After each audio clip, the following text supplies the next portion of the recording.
Welcome to each and every one of you to this wonderful UCM, Universal Church of the Master Speakers Series, where we have the privilege of hearing from Karen Haughey, who was a direct student and associate of Louise Hay. And she is going to talk to us about how to love yourself. This will be a recorded video that we are going to hear from Karen. And we are so grateful each and every one of you is here. Please wait after the video is over, and we will have some discussion time after that in real time with all of us that came to this particular meeting. But right now, we're going to share Karen Haughey and her amazing story of meeting Louise Hay and learning lots of incredibly healing concepts from Louise Hay. So it is our honor and privilege and pleasure to welcome our wonderful Karen Haughey. She is an amazing spiritual being that has done so much work in our world and so much work as a compatriot of Louise Hay. She has been a teacher and practitioner since 1991. And in 1984, her spiritual journey began. And the reason that I share that is because we all begin our spiritual journey sometimes with a key point, a point in time where our awareness is raised and where we are conscious of what we want to bring to the world.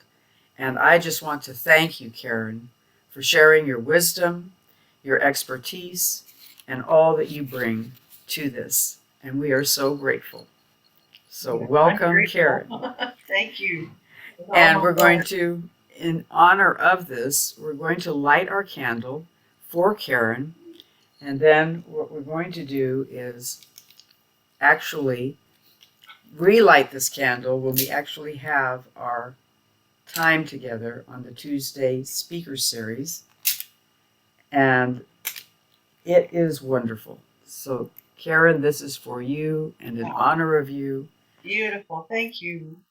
You are so welcome. And I'm just going to put it right back here so you can see it. So you have a candle and a kitty, hopefully. So take it away, my friend. Oh, thank you so much. Oh, it's such an honor to be here. I wish I could be with you on Tuesday, but I'm still working. I'm still working in healthcare. 25 years now. Gosh. And so I work Tuesday evenings. So I'm just delighted that I'll be able to at least tape the interview. And it probably is as effective, but I wish I had more interaction and more questions, which I'm totally open to whatever is appropriate and available to whoever hears me. But anyway, gosh, I don't know where to begin. My story begins in 1984 when I had a vision of angels driving on Highway 280 towards Burlingame. Came out of the clear blue, wasn't no anticipation whatsoever. It was like the heavens opened up and these two beings appeared to me. Didn't frighten me. It filled me up actually, and I heard paint what you're seeing, and I saw all of it in full blazing color, like it was like it was standing in front of me, but it wasn't. It's so difficult to explain the experience. But I started painting angels at that point in time. And I can tell you, quite honestly, I was not on a journey. I wasn't seeking. I wasn't spiritual. I was just plain old brown bag Karen. I wasn't anything out of the ordinary. And so from that time on, it's like my life started to change pretty dramatically. I started to paint like there was no tomorrow. Everything I painted was spiritual. I kept seeing visions would come to me. I'd finish one painting, another one would come. and it was relentless. It was like I was on some kind of timeline that I wasn't even aware of what was going on. Uh, so I painted, and I didn't know why. I kept painting, and I didn't know why. Oh, and then 1991, I had the wonderful, absolute pleasure of meeting Louise Hay, and I had gone to a seminar she was doing in Burlingame, of all places. I know, San Carlos. I'm sorry, it was at the Circle Star Theater, and that was a long, long time ago. But she was doing a seminar with Deepak Chopra, Wayne Dyer, um, Shakti Gawain, Deepak Chopra, all of the old and greats, as I call them. Anyway, but I went to hear her speak, but I had been reading a lot of her books prior to that. You Can Heal Your Life was the catalyst, and I was like so amazed by her writing. And I said, got to learn more. I have to learn more. And I have to meet this person. So that's one reason why I went to the symposium to hear her speak. But after the conference, I was walking out to my car, and I literally felt like something grabbed me by the shoulder and said, "You go back in there and talk to her." It was like waiting for Santa Claus. I waited in line for like an hour to see her. And I walked up to her. I remember what she was wearing. I remember how she looked, everything. And I told her who I was, that I'd written to Hay House, and I sent her a letter with some of my artwork. I was on my path, and I was seeking and searching and totally open. And yeah, cat is so cute. So anyway, I'm sorry, I don't mean to be a no, distraction, it's but funny. it's what's amazing is this cat never does this. So I just want to Well, honor that. So for those listening she's picking who up have her animals, energy, you I will guess. understand. So she's here for you, Karen. Yes, I can see that. So anyway, oddly enough, she looked at me with her big blue eyes, and she says, "You're an artist?" And I said, "Yes, I am." And she says, "So am I." She says, I'm just learning." But she says, "Do you teach?" And I said, "Yeah, yeah, I teach." But she says, "Would you come down to San Diego and work with me?" And I was like, "Is the Pope Catholic?" I'm like, "What?" I didn't say that in front of her, but I was thinking it. And so she called me about 2 days later, uh, and we talked on the phone. And she arranged it. She says, I like what I'm seeing with your art, and I would love to learn more from you." And that's totally not how I played it in my head. It was like, "I want to learn from you." No. So we ended up learning from each other. Uh, so I went down to San Diego, and was going down there on a monthly basis, and worked with her. And I have to share, and Louise, I hope you don't mind me telling the audience this, because it's one thing she said to me I'll never forget. And we were down in her studio, and she looked at me in the eyes, and she says, "I'm scared." And I said, "You're Louise Hay. You're not supposed to be scared of anything." And she says, "I don't know what I'm doing with the brush, and it intimidates me." And I didn't say, I was very gentle with her, and I said, "You're doing fine." And I just kept reassuring her, and she turned into an amazing artist. Wow, she did some incredible art. But so we kept working together and working together. And then one night in '94, we were sitting having a glass of wine in front of her fireplace, and she says, "Why don't we do a book?" And I went, I said, "What do you mean? Why don't we do a book?" And she says, "Let's do a coffee table book with your artwork in it." And I was like, "What?" Okay. This is all like surreal to me. I'm still like, no, what? Really? Uh, so Hay House published my book in '95, Angels, Guardians of the Light. Um, and it was an early rendition of my original spiritual artwork, and it's changed a lot since then, I would say, by looking at it how it is now. But, the book came out, I toured with the book, I was all over the country. And then in the meantime, I was doing seminars teaching people her philosophies because I went on to get certified to teach her philosophies, but they're actually not originally her philosophies, they're religious science philosophies. But she took it to a whole other level and blew it out of the water, so everybody could embrace it on real terms and understand it human to human instead of lofty, in the air, I don't understand metaphysics type of people. Basic psychology. And what I'd like to do is kind of go over the fundamental philosophies of her teachings with you, because if you get the book, You Can Heal Your Life, the grandest part of it is in that book. And the workbook is still even available to this day through Hay House, but you can order it on Amazon. The list goes on. But the very first thing that Louise says, and I adhered to, was, what is your intention? We all come in with an intention. And I would sit down with people in my office and I would go, why are you here? What have you come to learn?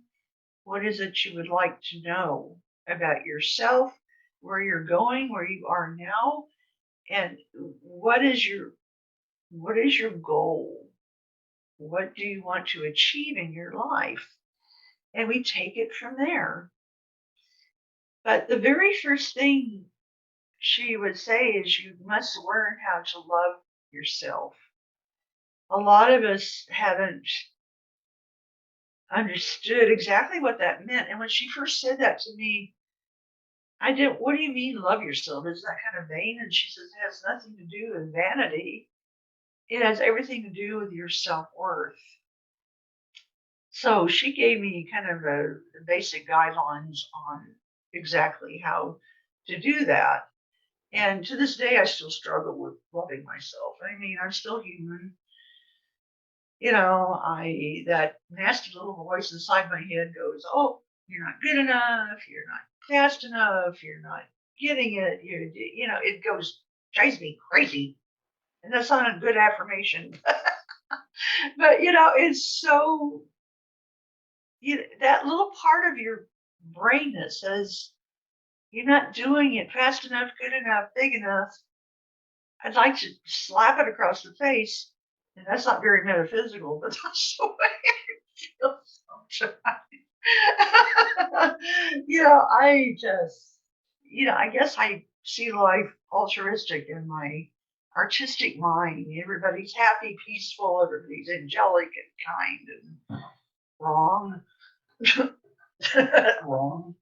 So anyway, but the very first thing she says is, stop all criticism. She says criticism changes nothing. She says, don't criticize yourself, because your subconscious mind will suck it up like a vacuum. Because what you tell yourself, your mind will say, okay, you're not good enough. So you have to stop the criticism. And when you criticize yourself, your changes are negative. But when you approve of yourself, your changes are positive. And that's what she used to bang that into my head all the time. Karen, stop criticizing yourself, because I would do that. I was still a novice when I met her, so I was like, oh, I'm not good enough, fast enough, blah, blah, blah. So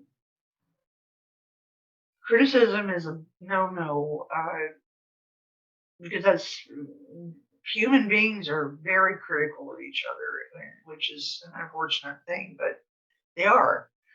But, I'm the first one to go out and compliment somebody. You're pretty, how nice of you, thank you, please, all the kind of fundamental characteristics of non-criticism. And the second one is, she says, don't scare yourself. So stop traumatizing yourself with your own thoughts. One of my biggest faux pas. Have a tendency to do that to this day, and I have to check myself all the time. Stop scaring yourself. Yeah, but what if? Yeah, but what if? And uh, she says, find mental images that give you pleasure. Think about peaceful, calming things. Go to YouTube, put on some peaceful, calming music. Concentrate on what you like about yourself and what you admire about yourself. And it works. It truly does. Maybe not in the instant, but, subconscious mind never sleeps. So what you tell it is always going, okay, okay, I got it. Okay. It's like it's recording everything you think and say. And that in itself is pretty amazing when you stop and think about it. Your mind is always going, woo. Incredible being a human being. Being a spiritual being in the earth suit is what I told Janet earlier. And then number 3, she says, be gentle, kind, and patient with yourself. Don't berate yourself because, again, it's not going to accomplish anything. And she says also to be kind to your mind, be gentle with yourself. Breathe. Whew. Be gentle with yourself. And then I love the one that she says to praise yourself. And at first I had a real hard time grasping onto that concept, to praise yourself. I thought, well, how egotistical. Well, it's not. Because if you praise yourself, again, your subconscious mind is going, oh, thank you. Thank you, I accept. Thank you. So tell yourself how good you're doing for every little thing. Even if you're learning something new, praise yourself. It's like when I used to teach art, I used to praise my students. I go, you're doing great. You're doing wonderful. Just keep it up. And they would just glow. They'd be so happy to hear that, because I remember some teachers, they go, oh, let's work on this, and let's work on that, but they wouldn't praise what you're actually doing at the time. So it's important to praise people. Thank you. Oh, you're wonderful. You're doing so well. And it's not you're being phony. You're seeing their higher self and the light shining through them. There's always something to find good in everybody. I don't care who you are. And then the next one is to support yourself. And what she meant by that was to find supportive, loving people. Find people that will support you and encourage you and give you hope and give you promise. It's like find ways and people to help make you strong instead of weak. It's like I'm the first one, when I hurt myself, I'm run to find somebody to help. And they may be coming from their own philosophies, but at least they're listening and they're the compassionate. And when I had my office, I had my office for 20 years here in Fremont, and then there was a fire in 2016, so I no longer have my office. Unfortunately, I miss my office so much.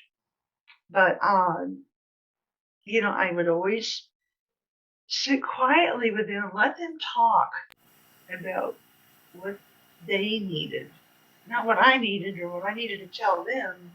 Yeah. To listen to their needs, not mine.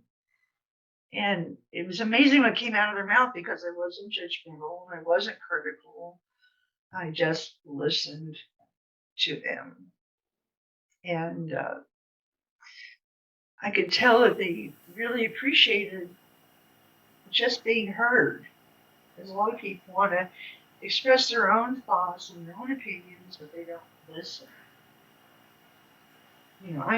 My ears are wide open along with my heart.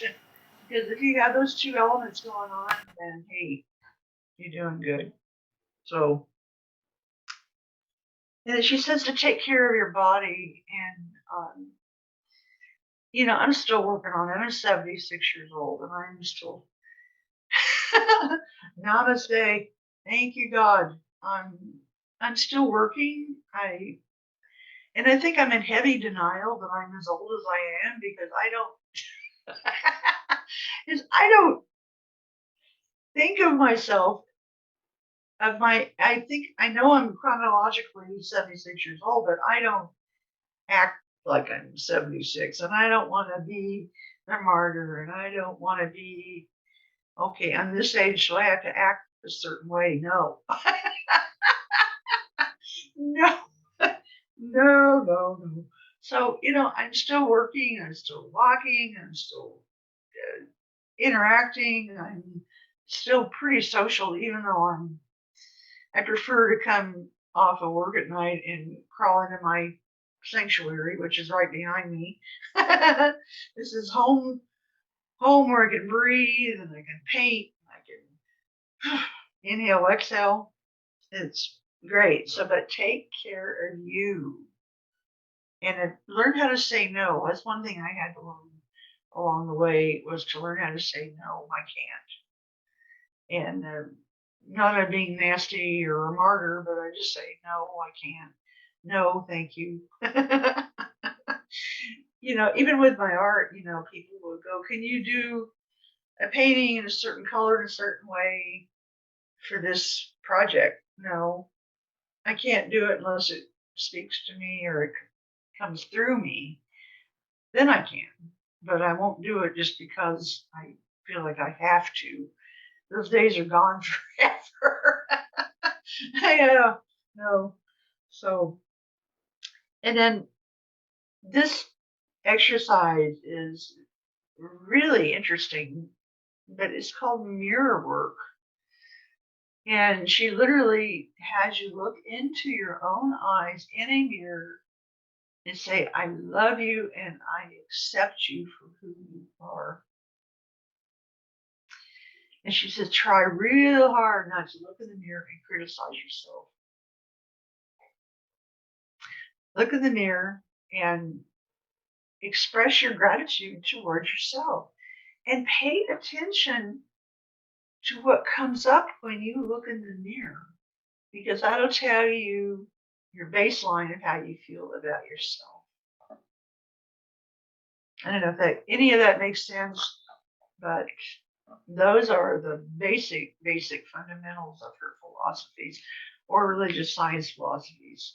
But takes them on to a whole other level. Any questions? I'm just struck by the fact that what you're talking about is so universal and so basic, as you said, but it's like the cornerstone of active compassion. Yes. For yourself and for others as well. It's like that, going into that field of compassion. And what I'm hearing, and I want to ask you if this is true, as we do that for ourselves, it becomes much easier to do that with each other.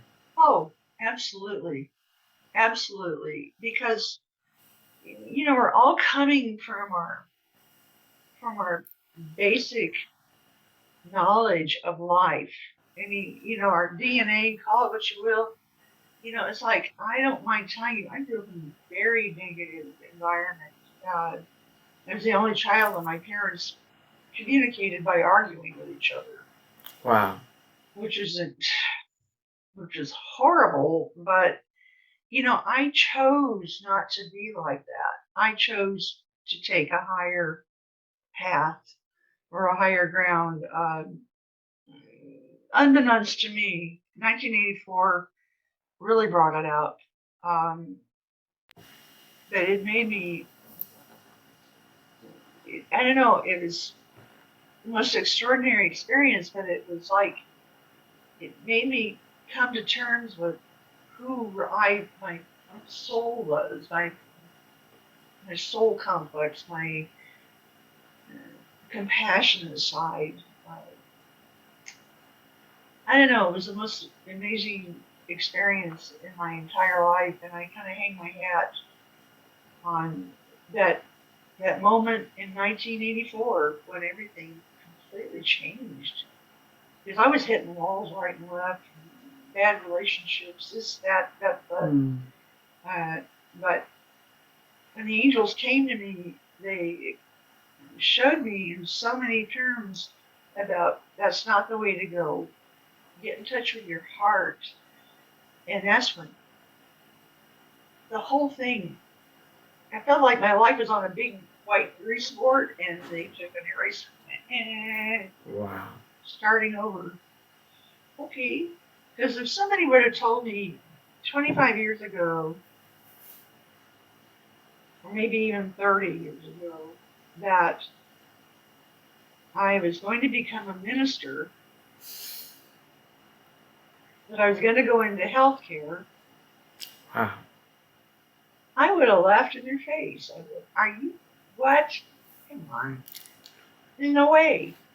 I knew I was an artist to some degree, but not at this level. No way. Um, so everything changed.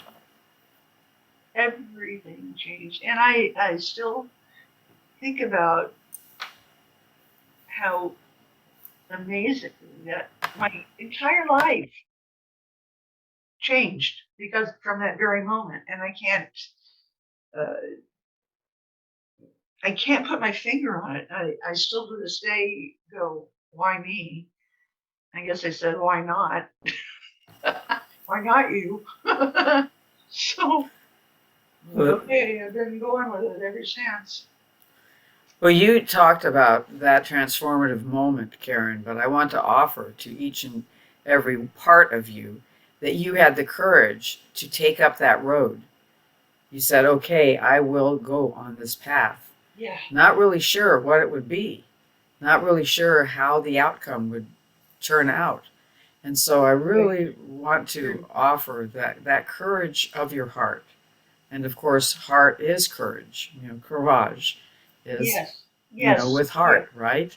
And so I just want to offer to you, in every part of your being, that you had the courage to do that, and that Yeah. you had the courage to listen and to, and to pay attention. I mean, I'm sure that there have been times when angels have come my way that I haven't always paid attention. Yeah. I listen. So, They yeah. on me until I do. I because there was a lot of times I felt literally like giving up and throwing my hands in the air. And there's that self critic again. Uh, but they spirit keeps picking you up by the shirt collar, going, "Oh no, you don't. You're not gonna go backwards. Not gonna let that happen." Okay, you guys know better than I do, so I listen, and and it's like there's no choice. It's like you sink or Mhm. swim. But Yeah. they always throw me a life raft. I'm so glad. We need that when we're swimming, don't we? Oh, I Absolutely. know, I know. So anyway, on with her. This is her 9 points of basic philosophy. And she says, what we give out, we get back. Mm. That's another universal law. It is. Absolutely. So do unto others. And, to me, that's the most simple thing I can think of because, if I want to be treated nicely, I've got to put nice back out to where it's coming from, You can't be a snot and expect to be treated nice. I mean, you can, but it's like you have to really put out graciousness in order to get it back sometimes, and I want to tell you, in a way, I've found that to be the truth was like I work with neurobehavioral patients and they will sense energy like nobody's business. Absolutely. So they may not be able to communicate effectively, but if I approach them and I'm hostile, they get it. When you approach them, there's a lot of patients I work with. Nurses would say, you're on your own. Oh, thank you for sharing. Thank you. But they would send me into the psych ward and they go, come on, Karen, you can do this. Yeah, yeah. But you sit and you work with them and you gently hold their hand or you talk to them in a gentle voice, they respond beautifully. If you go in there and you demand, condescend, then they're not going to budge. I got news for you. So, That just reminds me of a poem that came to me many years ago, The Elixir of Kindness. So you brought those individuals in those facilities, that elixir of kindness, and what powerful elixir it is. it truly is. It truly is. So, she says nobody wants to be judged and criticized, including ourselves. So she affirms that I give out love and joy, and I find it wherever I turn. I give out love and joy. And I just love to breathe that in because the world right now really needs that. And I, I try to do random acts of kindness as often as I can, wherever I am, no matter what time of day it is. And I get the honest reactions because, they look at you like, what do you want? What did you do that for? I mean, even letting somebody behind me go forward in a grocery store line, you're like, well, are you sure? And I go, of course I'm sure. It's like, they look at you like, why? And then they walk away smiling. Interesting. So, uh, this next philosophy, she says, what we believe about ourselves and life becomes truth for us. So she said it's very important. And I had uh, clients come in, I'd have them make a laundry list of these things. And I would encourage you to write these things down and really think about what your basic fundamental beliefs are about these truths. And so the first thing, what do you believe about men? What is your fundamental philosophy about men? And the second one is what is your fundamental basic belief about women? And then love, basic fundamental beliefs. And then intimacy. intimacy, being vulnerable to anybody in your life, letting your heart wide open.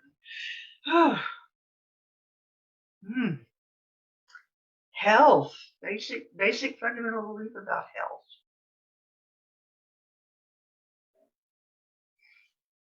Your body, your temple.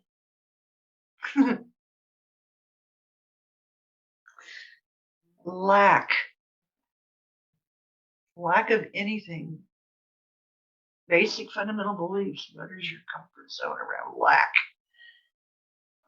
And then prosperity.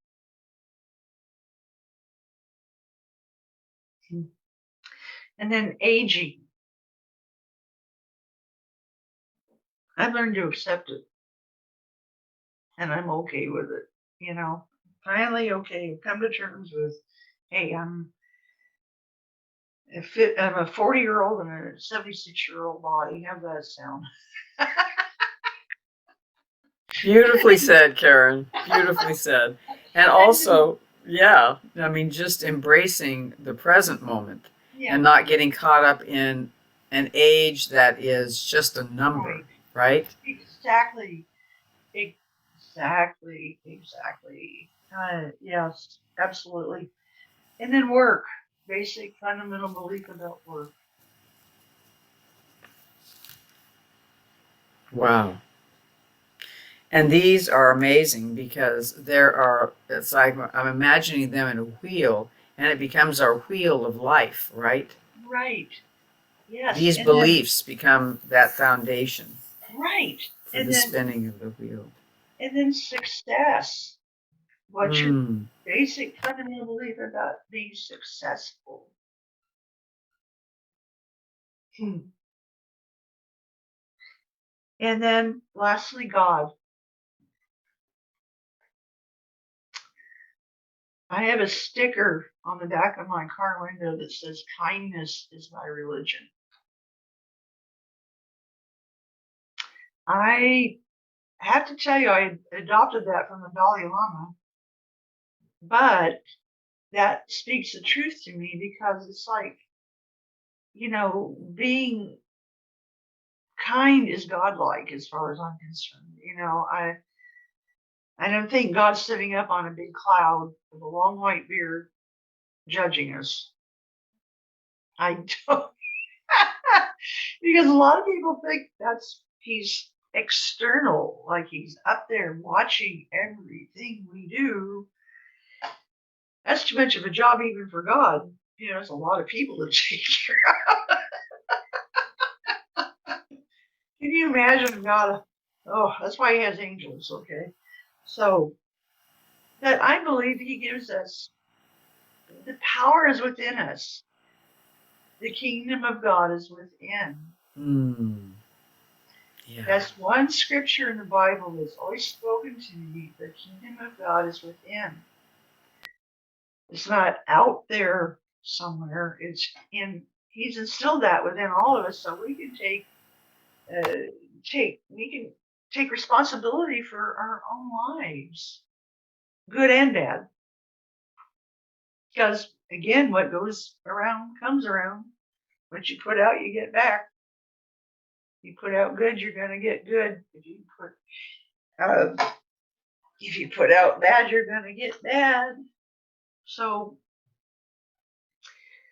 but you know, I used to question Louise about that because I go, you know, hey, I was good to him. How come he's not good back? And she would say, it doesn't always come back from the source that you think it's going to come back from. That's an amazing reminder. Right. And I never forgot that because I go, you know, you're right, because you expect it to come back from the source that you gave it to, but that's not always necessarily the truth. It comes back from something else. And I see it time and time again. Anyway, I won't go. I could tell you a couple stories, but you know, but watch that. Watch. Right. How come you're not nice back? Well, it's not supposed to come back from that person or thing. It comes back from something else, but it's still out there. It's it's going to come rolling your way. There you go. It's called karma. So I'm wondering, Ms. Karen, if you could possibly tell us maybe a story or two, because this is a very powerful concept that you're bringing to us. Oh, And well, so let's hear a couple of stories. sure. Well, I can give you one most recently.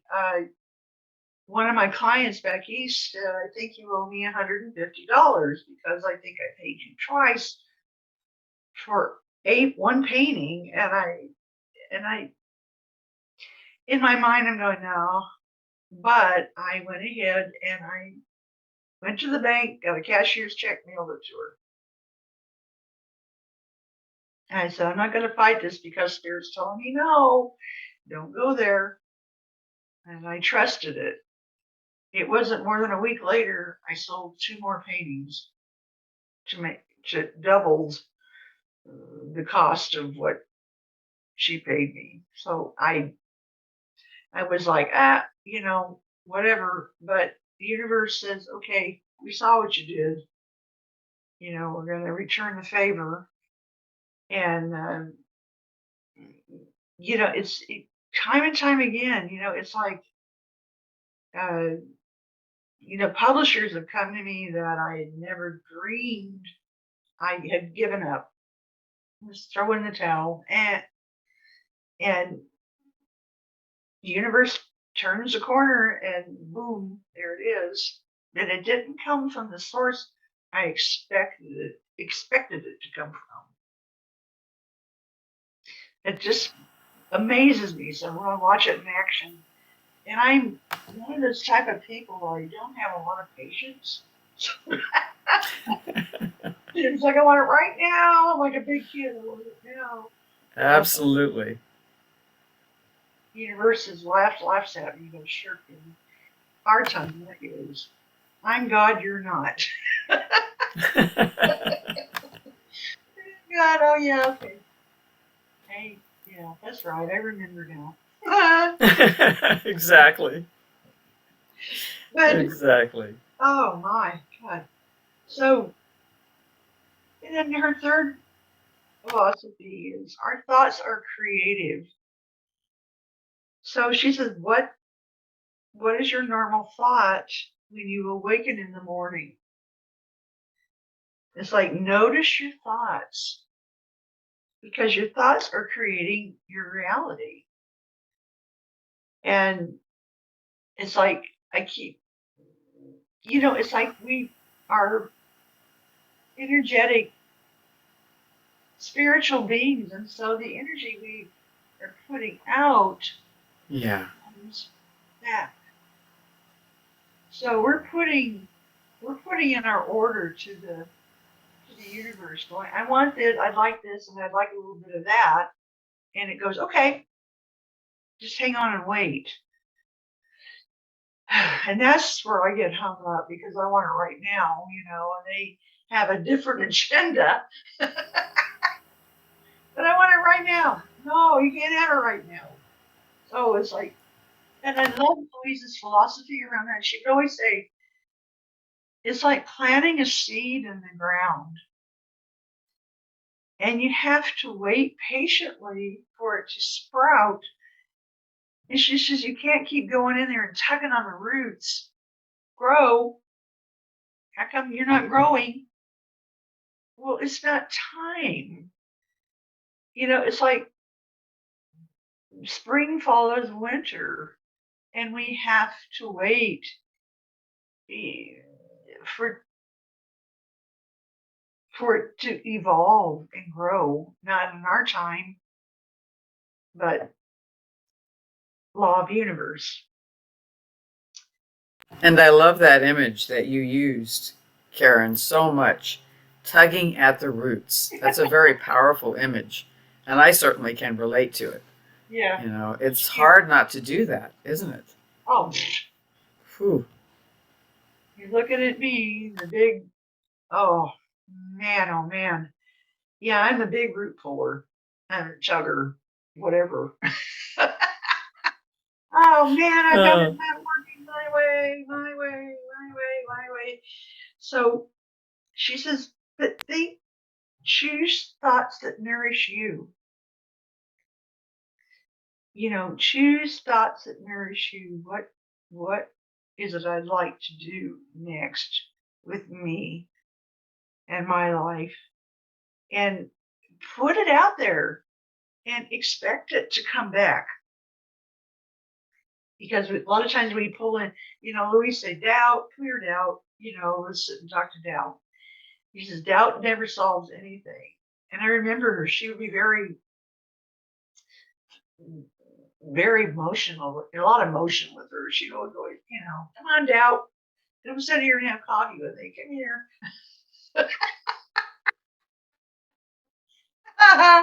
And so she says, you know, tell doubt to take a walk, you know, and bring in hope. Hope is prettier. Be more receptive. Hope is a lot nicer to talk to. And uh, bring in hope. Sit her down and say, this is what I want. And she's like Magic Genie. Okay, this is my command. Oh, wow. I should love it because it's like, I would like to, and be specific to the universe. Write down what you want it to look like. Um, you know, even real quick story because I don't want to get off our path, but it's like I when I got before I got my office, I had in my mind what my office was going to look like, and I said it's got to be well lit in a good location in Fremont, um, very accessible, so you don't have to go looking for me. And I found it within 2 weeks, and I had gone. I don't know if anybody remembers Z Gallery in Palo Alto, but I drove over there and I picked out my furniture for my office, and I knew exactly. And I went in there and was like, boom, boom, boom, boom. Everything fell right into place. And they were ringing up the order, and they go, "Where do we deliver it to?" I said, "I don't know yet."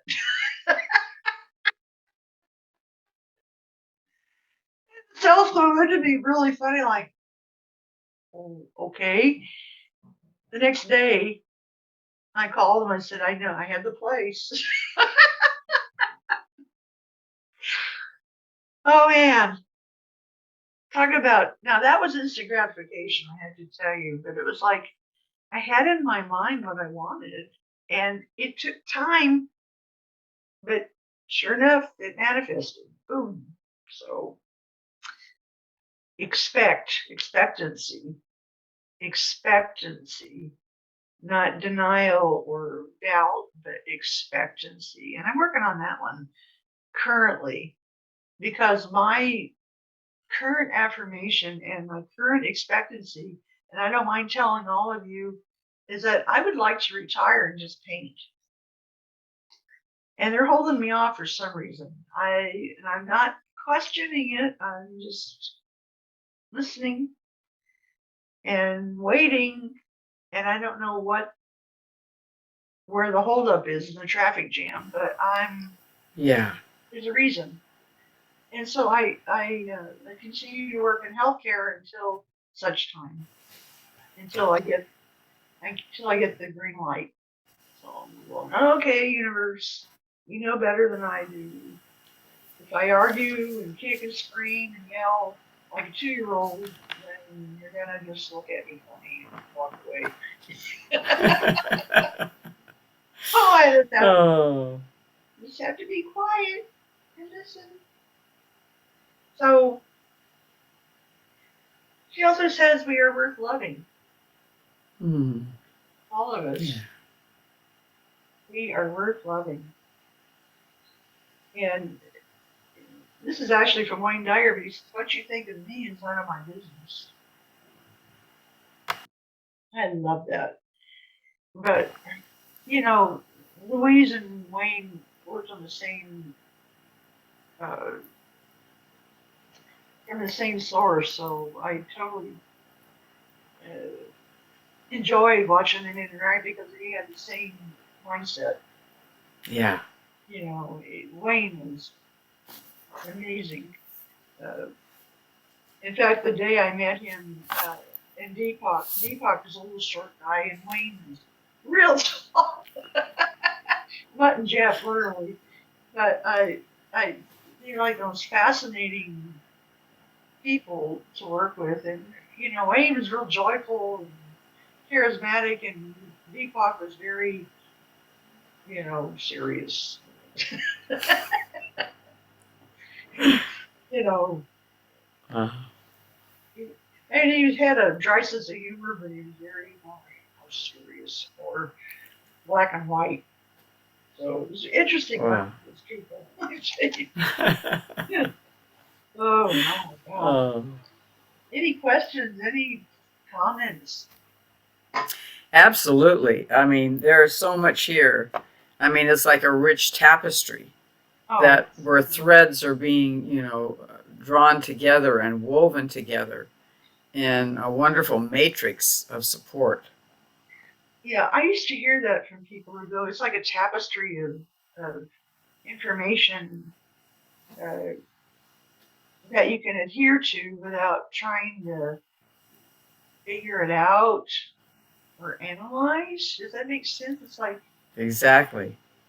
uh, there's no rocket science. I guess that's what I'm trying to say. It's like it's understandable. And I think way back when I first met her, uh, that's why I liked her so much because she was uh, approachable and you could Mhm. understand what she said without trying to go, what did you mean by that? You know, Exactly. fundamentals. Um, And as you're talking, Karen, I'm reminded, uh, of this powerful truth, and that is that there's a great mutuality in it. So she was able to receive from you as well as give to you. And that creates that wonderful space where we're all free to be fully ourselves, oh, to express ourselves fully. What a gift that you gave to her. oh, vice There's, versa. Yeah, I mean, there's no way I can ever, I look back when I was working with her and how amazing it was. I mean, she was so down to earth. She'd walk around in her hair rollers and sweats around it. She was so real. She was, yeah, she was very real. She wasn't, you know, think she was higher and holier than thou. She was very approachable and very realistic, and wow. there was no superficial anything about Louise. I remember one time we stayed on the Queen Mary in Santa Barbara, and back then when they built that ship, it was paper thin walls. And I remember one night there was a couple of guys next door, and they were whooping it up and singing and laughing. And she got up out of her bed and she put her bathrobe on. She knocked on the door. She's like, "You calm down." I was so surprised. She was like, Wow.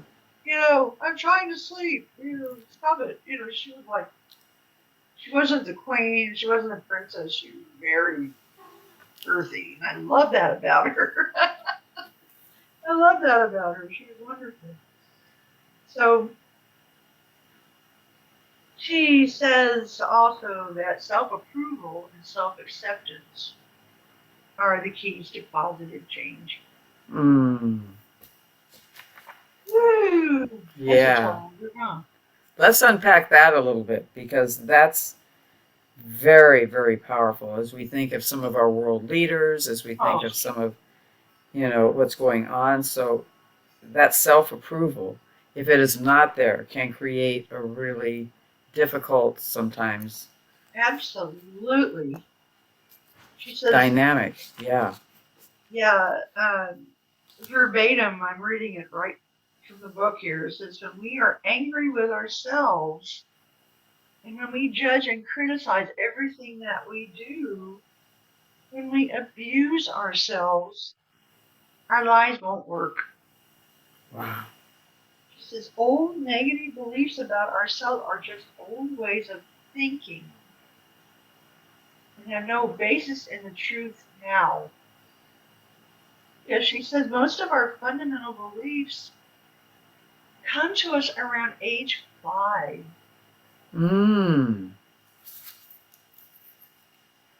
So she says, Can you say more about that? yeah, so she says we have to analyze what it is we believe now. So a lot of times we think whatever our parents said or a teacher said or clergy said that was absolute truth. There was Yeah. no gray in there anywhere. You go, oh yeah, okay, you're right. You know, it's like when you talk to people about metaphysics, they think, oh, woo. Mm-hmm. They don't understand it. That's the most fundamental, basic thing about any religion, about spirituality. It's not like you're in La La Land. You're looking at life in the Yeah. total, in the totality of all being and all things. So we have to examine what it is we believe, not what we're taught. So if it's like the best way I can describe it is like if you have a telemarketer calling you and they're doing their best to sell you something you don't want, you know it. You know it. Oh no, that doesn't resonate with me. So you have to think, what is it I think? Mm-hmm. What do I think? What does my antenna say?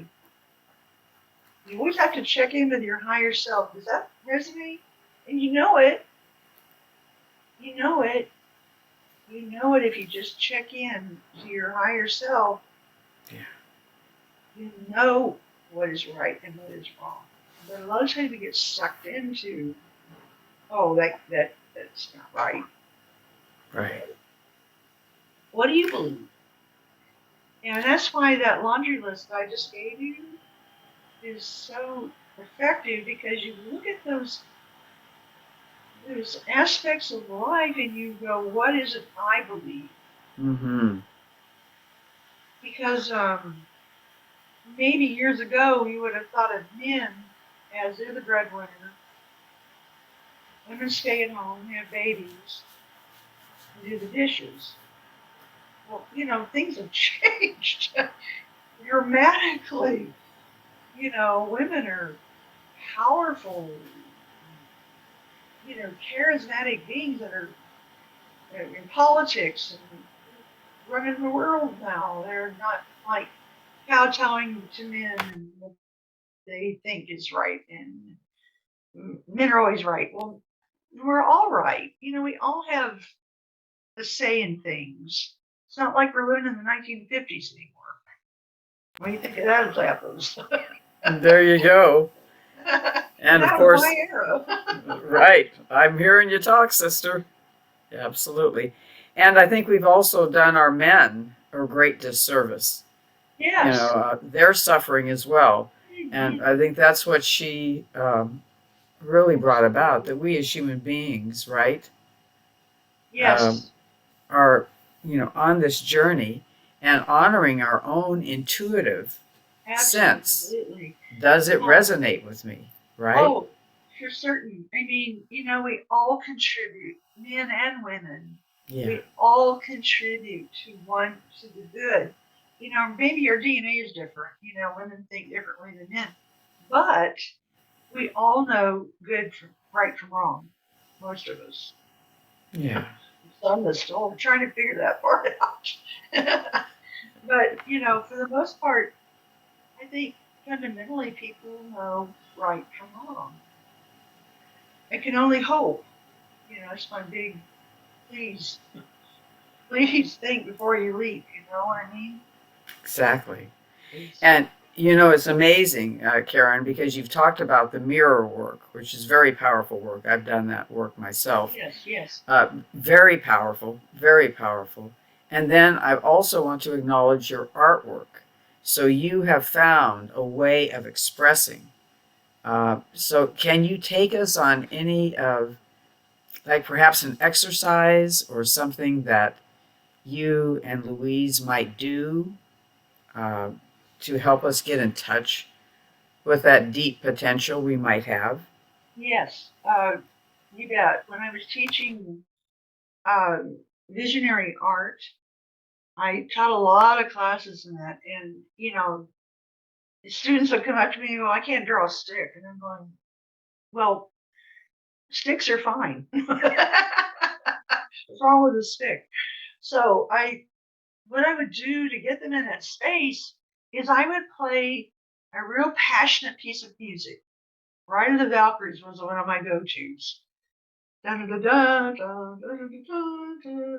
Wagner, I love a passionate piece of music. And so I'd have them close their eyes and listen to that piece of music. And I would have them visualize what they saw in their mind. You'd be amazed what people saw when they were listening to that piece of music. Uh, or any piece of classical music that's very passionate or stirring, things that put you in touch with your soul. Classical is one of is the music that puts me in touch with that part of myself. Uh, so I would go around the room and I say, what do you see? And they saw crashing waterfalls, flying Pegasus, uh, you know, flying, just amazing things on their mind eye that I didn't tell them what to think. They thought of themselves. I got to one, I'll never forget this girl. When she was the last one, and I said, what did you see? And she said, I saw Bugs Bunny and Elmer Fudd. Kill the web, kill the web. Wow. We all died laughing. It was so funny. I'll never forget her. But, she broke the ice. So, anyway, so we sit down, whatever tools we bring, whatever feels comfortable, pencils, crayon, watercolor, what have you. I would never have one specific uh, things you do during an art class. So there was one exercise that I particularly like to do, and it was called a mandala. And I would have them draw a circle in the middle of a piece of paper, and I would have them draw the first thing that came to their mind in the middle of that circle. And then without further ado, without giving it too much thought, I'd have them listen to music and let it flow. And it was amazing the pieces they would come up with. Amazing. And this may sound really interesting, but another one was I'd have them crumple up a piece of paper, put it in front of them, and I didn't want them to draw a crumpled up piece of paper. I wanted them to pay attention to the lines, the circumference of that crumpled up piece of paper. It never turned out like what they saw in front of their face. Fascinating. Just So you crumple it up. It's like a blank piece of paper? throw it in front of you. Look at it. Study it. Don't try to duplicate it. And it takes on its own magic. Interesting. And then, Wow. oh, there's just so many things. One of my favorites is called the signature exercise. And you literally write your name on a piece of paper in cursive if you can, and then turn that paper upside down so your logical mind doesn't see your written name. It just sees lines. And then you can do an abstract, or you can do a creative, uh, create a creation from your own name upside down. I wish I had examples. I could leave and get them for you, but I don't want to interrupt the That's a conversation. beautiful, but that's a beautiful example. I mean, just the concept Yeah, is getting us out of that one plus yeah, one equals two linear thinking and into a more expansive, right? exactly. Think outside of the box. In fact, that's before I forget. I want to take you through that exercise because um, that's one of the fundamental exercises during the course is the box. And so she says, close your eyes and see yourself inside of a box with a lid. She says, pay particular attention to how you feel inside the box. What's the box made out of? What are your comfort levels? And then stay in there as long as you want, or you don't have to stay in there at all. And it's just when you're ready, get out of the box in any way you can. And then you come back to full consciousness and you explain what you just saw. Talk about powerful, and it changes with your circumstances. It's not the same box every time. Wow, Tell you, that is very powerful. oh, to tell you hours and hours of boxes, just and endless boxes. It's just amazing. But that's a powerful exercise. Yes, Powerful. yes. And some people have cardboard boxes. They get out, they just push the lid open. Others are in steel boxes, can't get out. The list goes on and on. Very, very powerful. I would encourage you to try it. Just check in. It tells you right where you are. And Also, what box you're in, right? At that yes, present moment.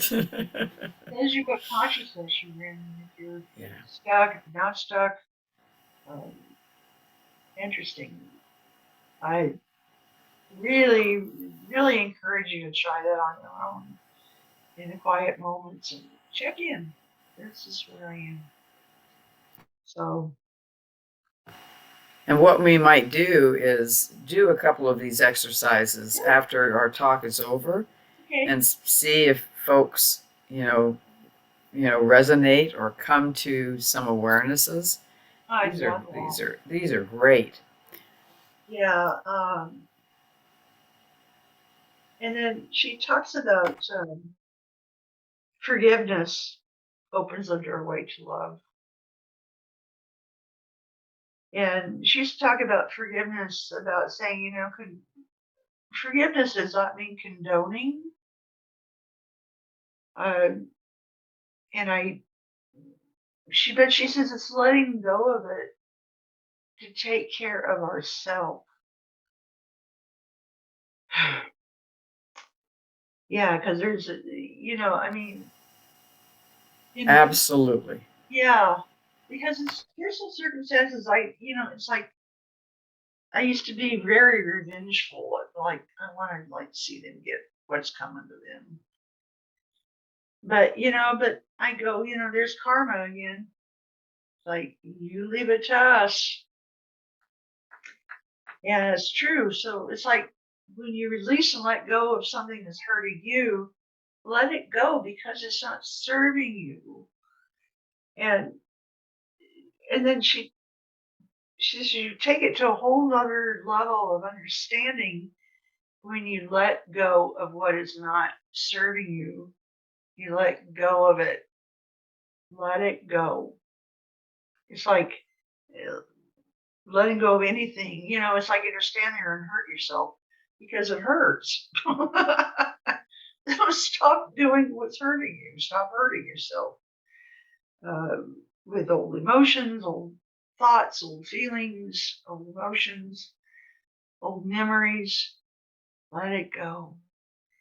And then in the forgiveness exercise, she was have us sit with another person that feels safe, and you would hold the person's hand. We did this when our training in San Diego. It was so powerful. And you hold the hand of the other person, you go, I forgive so and so or such and such for.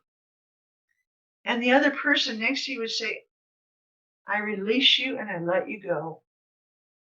I release you and I let you go. And so that other person was validating your letting go of what was no longer serving you. And you could feel it lift, oh, thank you. Because that person was there supporting you. Very powerful. And the information for that, she says, the door of my heart is wide open. I am safe. I am safe. And that in itself is very free, because you go, I am safe. If you go into a situation, you go, I am scared. I'm not trusting. And again, the universe is saying, okay, I am safe. When I left my marriage and I began living on my own, at first it was very intimidating, to, hey, I'm by myself. I take full responsibility for me, myself, and I. The three of us have to live in harmony. so, so and at first it was like, oh my God, I got to pay all my bills. I got to do everything on my own. But, I came to the point where I enjoyed my own company. For the first time, I could hear myself think. Yeah. Nobody else's mumbo jumbo. I could hear my own thoughts. I could check in with myself. I didn't have to ask somebody else's opinion. God, it was so freeing. I go, oh, Wow. Oof. Oof. Wonderful. But yeah, it was a learning process. I had to learn how to live alone and by myself for the first time in my life. And I adhered to it, and I adapted easily and effortlessly, which is great. I love it. So. Well, and what's amazing is we're using incredible imagery. I just want to comment on the door of my heart is wide open. I am safe. I am free. I release you and let you go. Yes. So I think there is a wisdom that Louise Hay had about doing these in dyads, doing these in pairs, where people could actively and actually support each other. But it didn't necessarily put you in harm's way by going directly to that person that may or may not, give you what you need in terms of a response, but that you would have that experience of being released from that burden, whatever. Yes, we're also visual. We can be visual and actually see ourselves being freed, like getting out of the box, for instance. It's like, okay, I am, for all the years I studied metaphysics, I go, we are our own separate entity. There is no other human being on the face of this planet like us. We are unique. We are all absolutely separate individuals. And you think about how when we agree and we can work with each other, that's powerful because since we are all so creative, our thoughts are creative, that we can come together and build enormous, fantastic things that heal and help and, but my philosophy, this is my own personal philosophy, is that when you get greed and you get power hungry people that me, well, that's not going to work because we all need someone. And if we can come in you see them as a great example of unity because we're all ministers and we're all thinking creatively and we all want to help heal or assist in healing. We can't heal anybody. That's an inside job. But I love that. Healing is an inside job. I love that. Well, it's the truth because, the doctor can come in and give you pills all day long, but you have to think for yourself that I am healed, I am whole, I am a child of God. Wow. Wow. It's like very quickly, when I had cancer 2 years ago in my colon, and there was nobody here to spoon feed me, heal me, take care of me when I got home from the hospital. They're right in that couch right behind me. Wow. Popped up pillows. And, so I ate a lot of pizza. I ate a lot of Instacart, Yeah. a lot of self-determination. But I was bound and determined that I was going to heal. And I did. And I'm still fine to this day. Namaste, thank you, God. Yes. What a wonderful, wonderful journey you went on.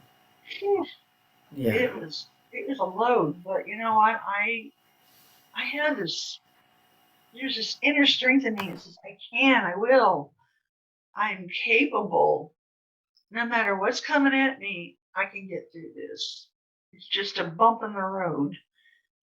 But it took a while to get there, but boy, I was bound and determined to get on the other side of it, and I did.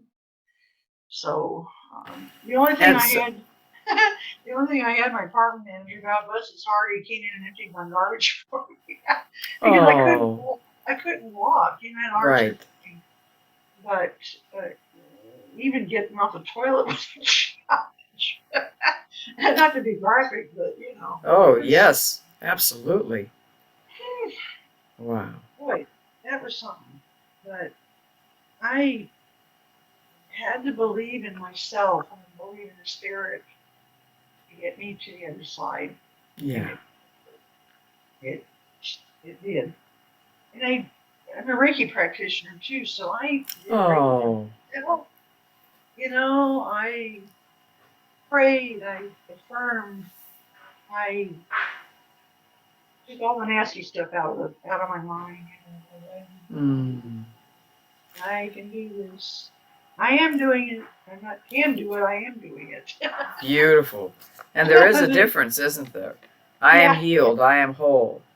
I am doing this.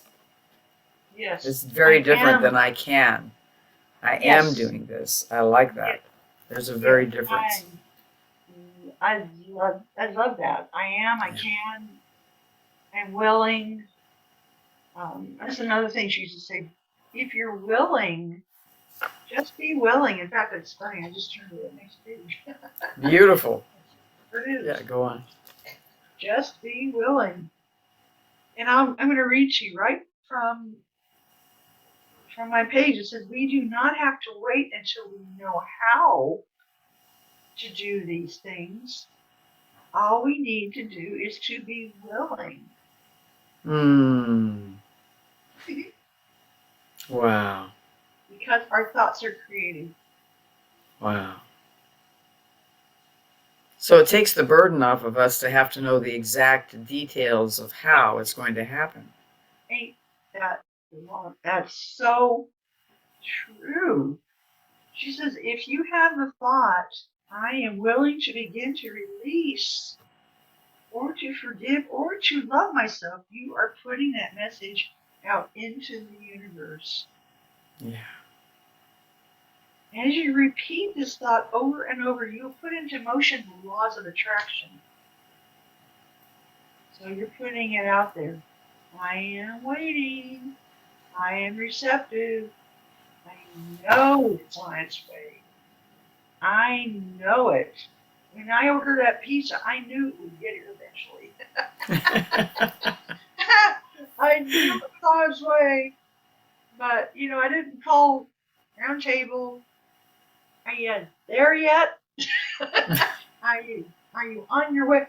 I didn't pester. Yeah, it's like you trust. You trust the universe. Mm.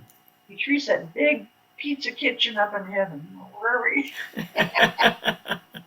That's wonderful. You just know. You know it. Like you know it.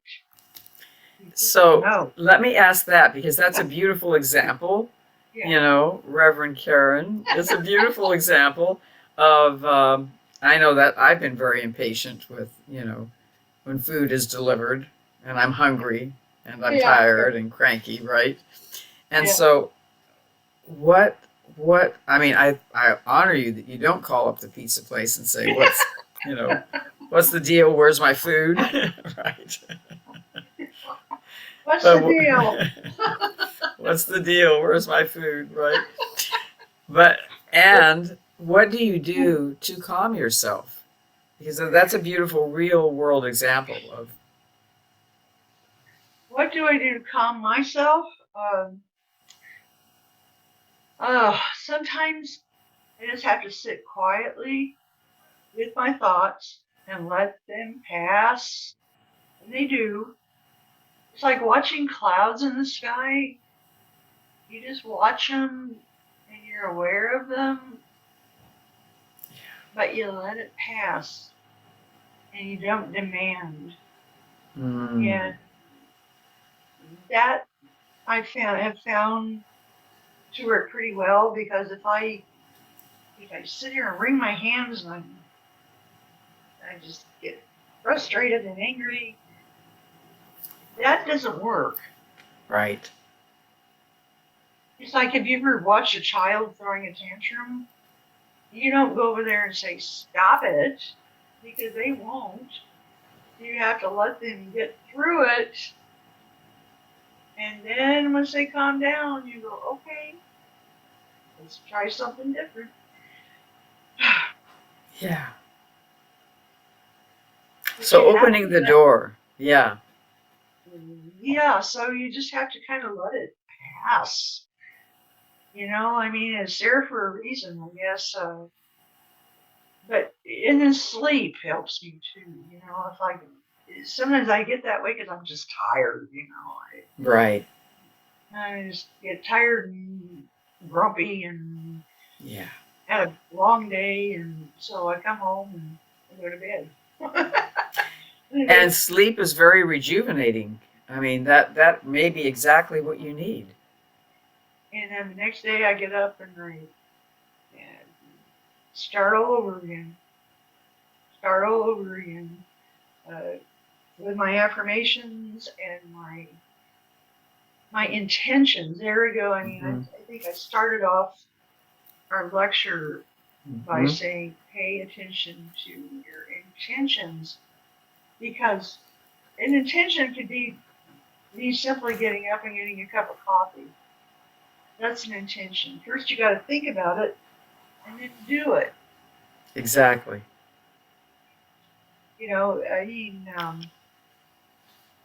And I really learned how to do that by living alone. It's like nobody's going to do it for me.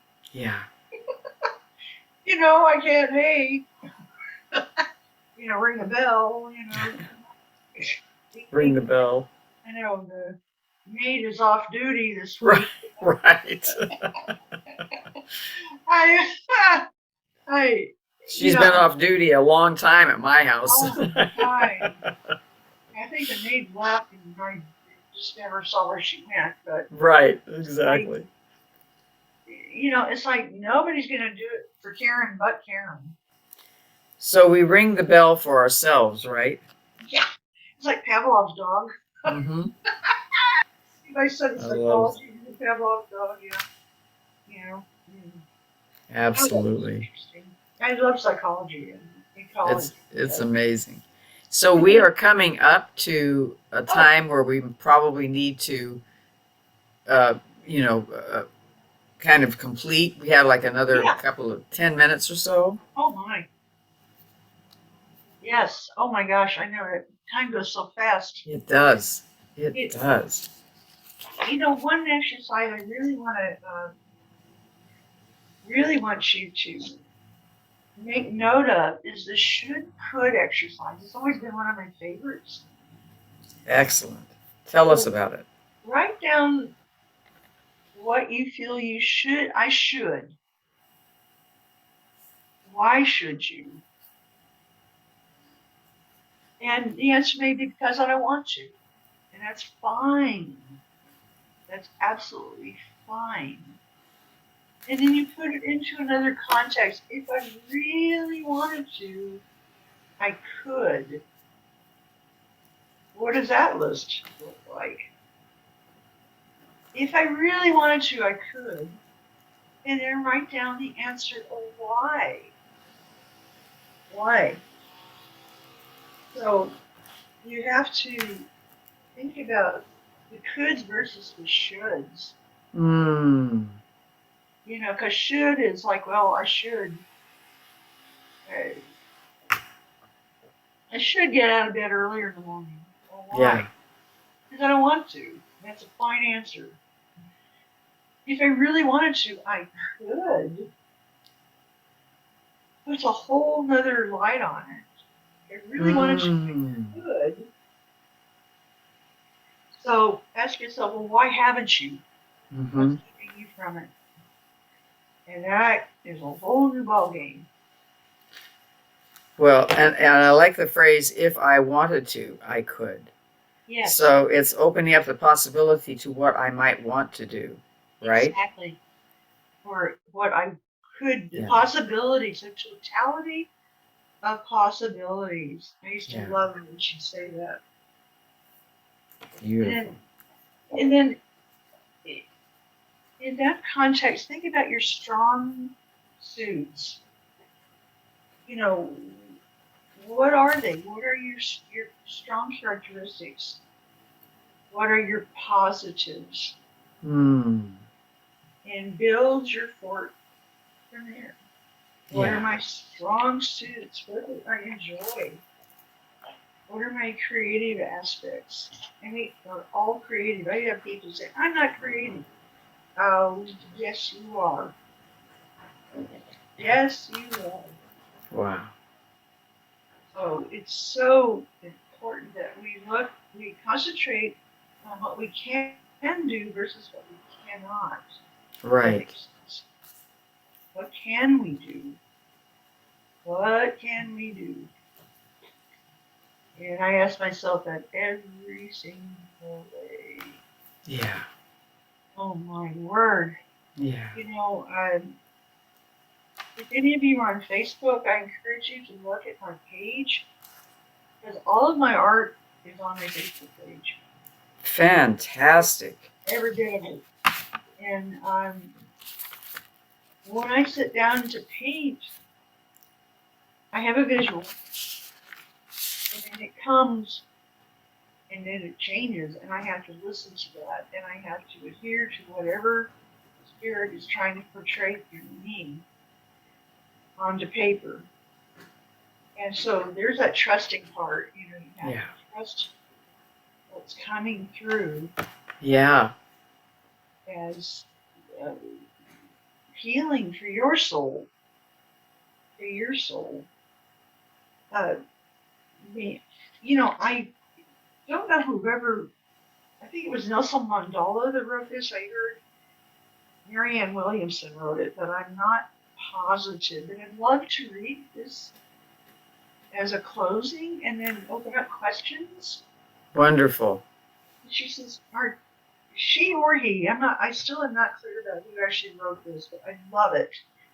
And it reads, "Our deepest fear is not that we are inadequate. Our deepest fear is that we are powerful beyond measure. It is our light, not our darkness, that frightens us." Mm.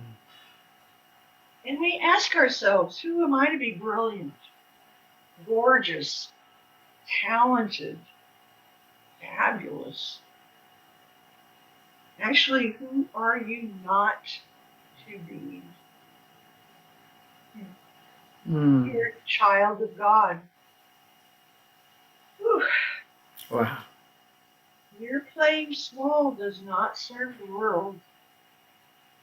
And there's nothing enlightened about shrinking so that other people won't feel insecure around you. We were born to make manifest the glory of God that is within us. There we go again. He's within us. And it's not just in some of us, it's in everyone. And as we let our own light shine, we unconsciously give other people permission to do the same. As we are liberated from our own fear, our presence automatically liberates others. So it is. Big, strong, powerful statements. That is a beautiful way to end this part of it, and we will take that as a springboard.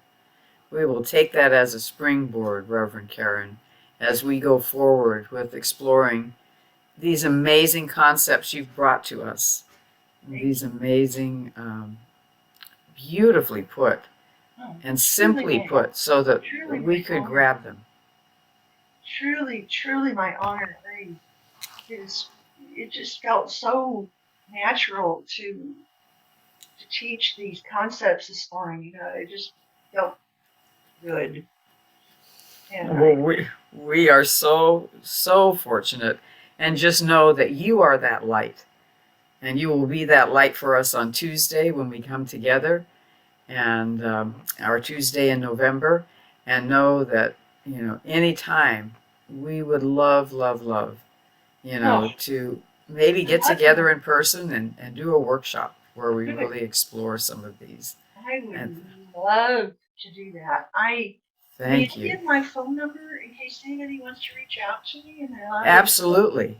Why don't you say it right on this? Sure. Okay, recording. I'm in Fremont. Please, I encourage you to text me, email me, call me anytime. I mean it with questions. I'm happy to answer. I'm at 510-703-4373.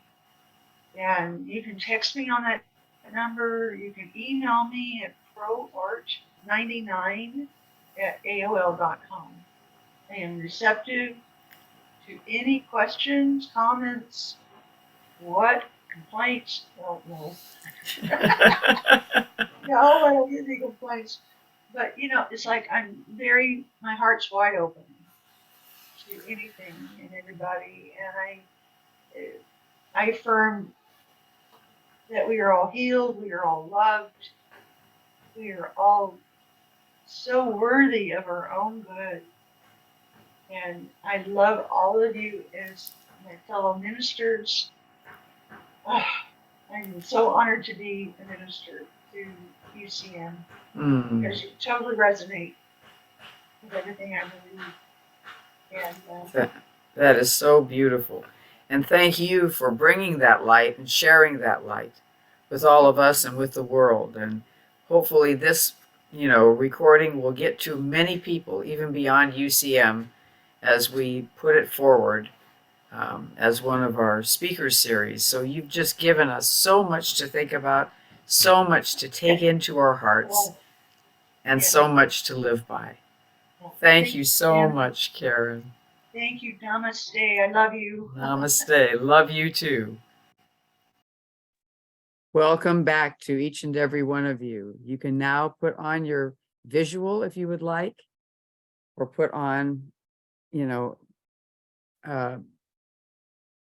put on your audio, and let's discuss, or let's maybe do a couple of the exercises that she actually recommended.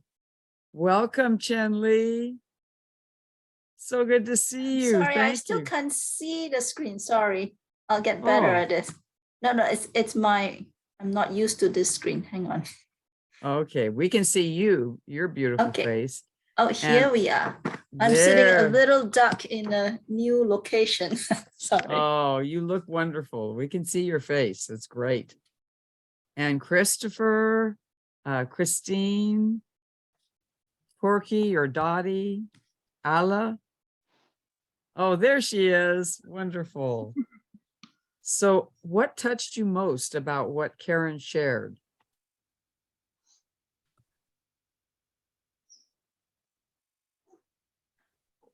I'll say it's nice to be reminded of Louise Hay's wonderful teaching.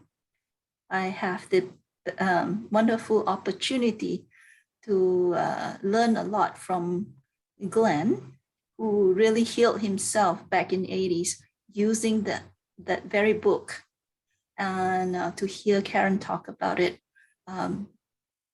really reminded me areas where I may have not done it recently. Good to review. So it's beautiful, just like the mirror work. Yes. We did a lot of that. Karen talked about the should versus could. And later on, I learned about should. It comes with the energy of kind of somebody giving us a judgment of we have to do. So it's that have to versus if you want and could, it's empowering yourself, giving you opportunity. So there's less resistance to doing it. So that's what later on I learned, the difference of the should and the could, the power of those simple words. So thank you. Thank you for having Karen to talk about Louise Hay. She's just an awesome person. Thank you. Absolutely, Chen Li. And one of the things that you said that I really wanted to underline is, doing the should, could. That's a beautiful example, a very quick exercise we can do. How many times do we say, I should? And if we change that into an I could, I bet it would give us more energy. Yes, definitely. When I do empowerment training using EFT in the more advanced level, that what becomes like a full exercise itself, and you can see the shift in the energy in each person. It's beautiful. It's amazing. Alla, what about you? What was your takeaway? There's so many. I just cannot even pick one. It's just such a huge number, and like each of them were resonating and making sense. And I think it just kind of like deposited somewhere that I have access to. So I don't even know. I guess in particular, the choice to look at the pot and then we can choose to look at the positives and negatives. And one of the things that I've been noticing it throughout my day, or throughout my life, I have so many positive things that I can reflect on, but it takes sometimes one negative response that my mind just kind of like tends to go to, and I have to remind myself of all the other stuff. So it's kind of a practice that that's always happening in my mind. And so that's just just one of the things that's been relatable to me along so many others. Absolutely. Absolutely. And, I mean, I think taking a look at that and really examining, because the way we're built for survival is we are built with a negative bias in our mind so that we can scope out the most dangerous situations. That's the way we're kind of inherently built.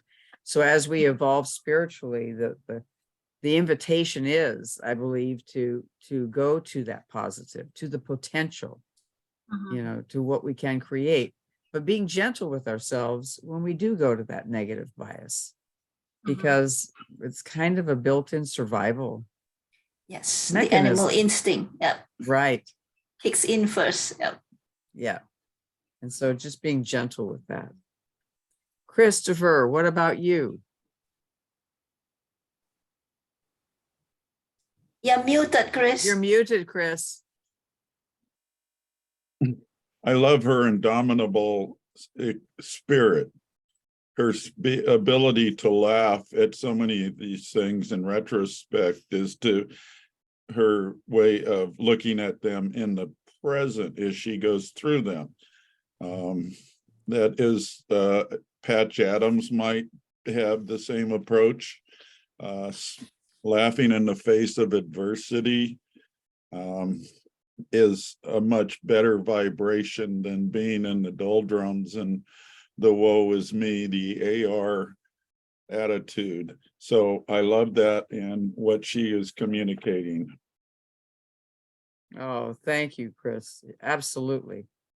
Absolutely. In the exercises of how to be positive, the different ways of looking at it are what I wrote down and made the most of tonight. Me too. In fact, I'm going to make up a little, I think, worksheet with some of these prompts that she has and get it out to you, because I think for me, it really helps to see it and then I can do it. Yeah. Christine, what about you?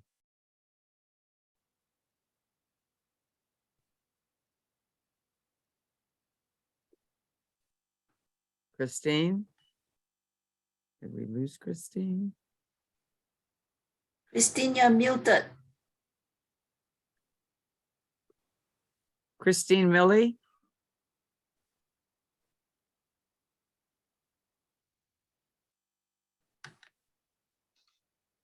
I'm going to ask her to unmute.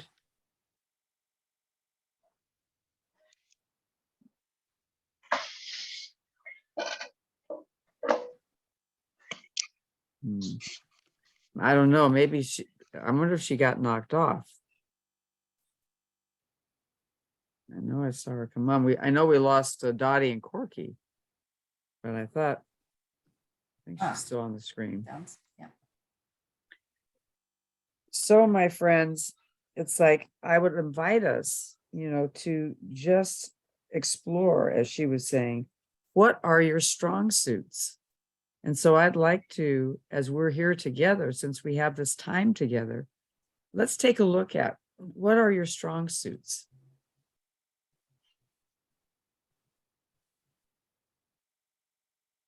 And just by verbalizing them and then having us validate them, it will give them more power and more energy. So coming from you, Ala, can we start with you?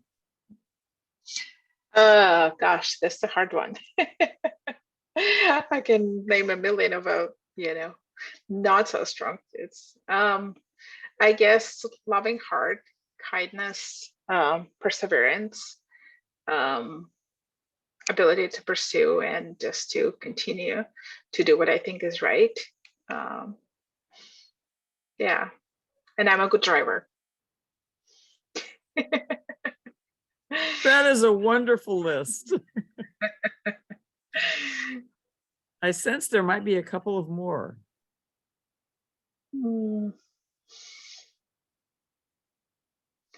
I don't know. I'm a good mom, I believe.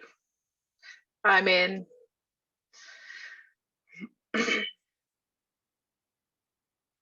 I made my share of mistakes, but I'm also able to learn and to adjust and willing to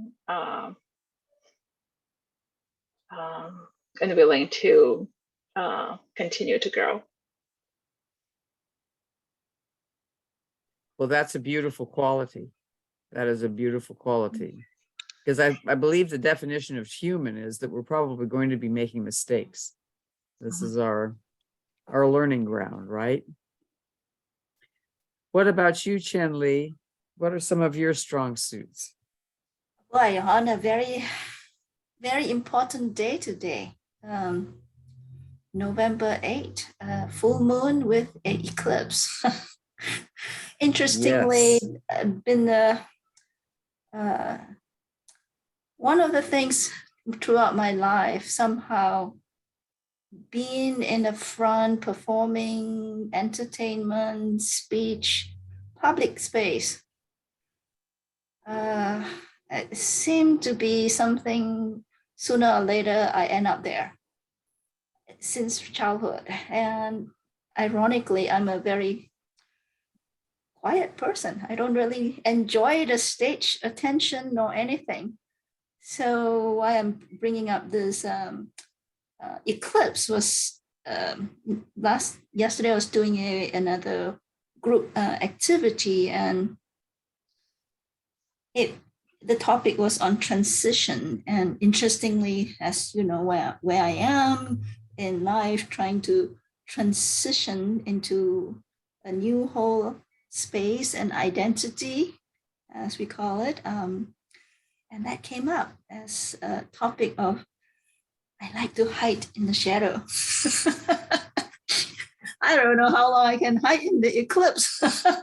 So so that is just an area I'm kind of exploring, the light versus the shadow. When Karen mentioned the strength of sometimes the fear on the light, and is it really fear? Is an interesting topic for me to go deeper, probably. Yeah. Is it really fear, or is just who I am? Interestingly, some people call me extrovert, but yet I always feel I'm an introvert. Yeah. So yeah, kind of the dual side, the light and the darkness, the yin and the yang, as they call it. So there is the light, but there's the shadow. Fun metaphor I've been playing with the last 24 hours. Powerful that's day. amazing. And also the possibility for infinite expansion. Right. Sometimes you go deeper to the dark before you can come out even stronger on the light. Yeah. And it's sometimes we fear the dark, but yet it's when those times we go deep into the dark, we come out even stronger. So as you talk about strength, we're always given us the choice. God will only give us what we can handle, but how far we go before we go to the other side. And it's the expansion and growth, how we end up balancing it. Beautiful. Definitely deep into the cycle right now. We honor that, Chen Li, and we send you special energy, for that, and for all of you as well. But this is just a light for all of you, because that's a lot that all of you are holding. Christine, please share. What are your strong suits? My strong suits? Mm-hmm. I'm a pretty good listener.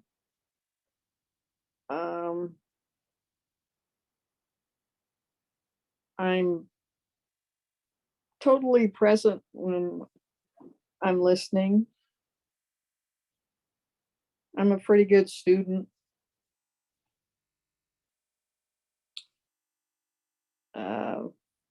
Seems right at this time I'm highly spiritual.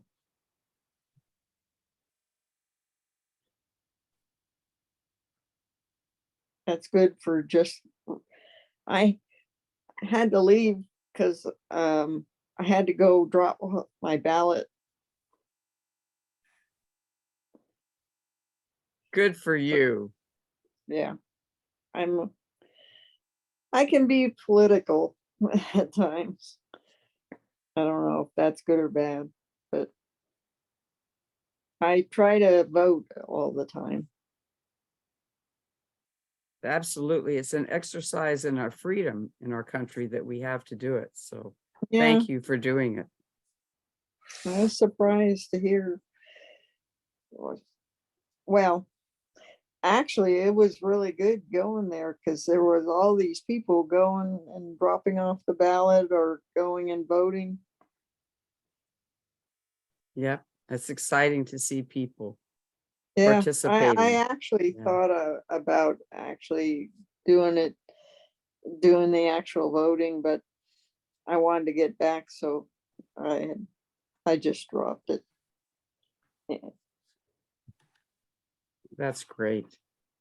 But it should be counted Oh, yes, it will be. right away, Yeah. rather than if I put it in the mail, it was going to take a couple days. Right. It was a good thing that you did that. That's great. So, Christopher, what about you? What are your strong suits?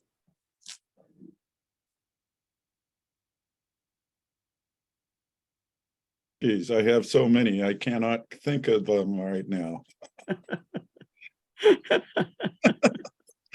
No, I would like to think that on a good day I can laugh as much as Karen does, and laugh in the face of adversity, to look at things in a positive manner, to be encouraging, even if as Chen Li was talking about the darkness, that even in our darkest hours, that we're probably a light to others that might be even deeper in the daily challenges, and to always keep that in mind, to be open to supporting others that might need our silly wit, wisdom, sometimes humor, a lot of corny stuff, but being there and helping others along the way where we can.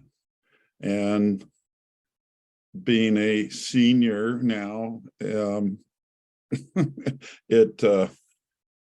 there is a lot of things we learn along the way, and that if we can impart a humor and a good outlook on the upcoming generation and those in need, then we're of service. Beautifully said. And you asked about strength. I have big, Mhm. strong arms.